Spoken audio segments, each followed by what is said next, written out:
Hello guys, I'm on the mirror. You know kasi yung mga Spanish, pag nag-renovate ng house, tatapon nila lahat, tapos babasagin lang because no one gets mira.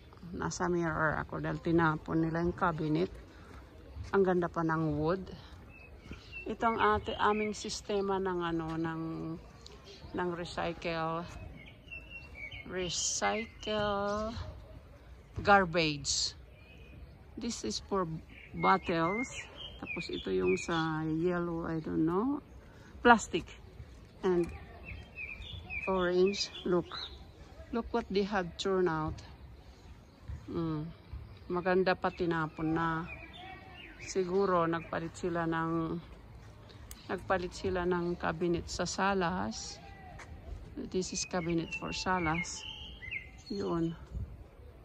Ganda pa ako. Sinira na nila. Ganyan ang Spanish pag renovate ng bahay. Okay din, bye guys.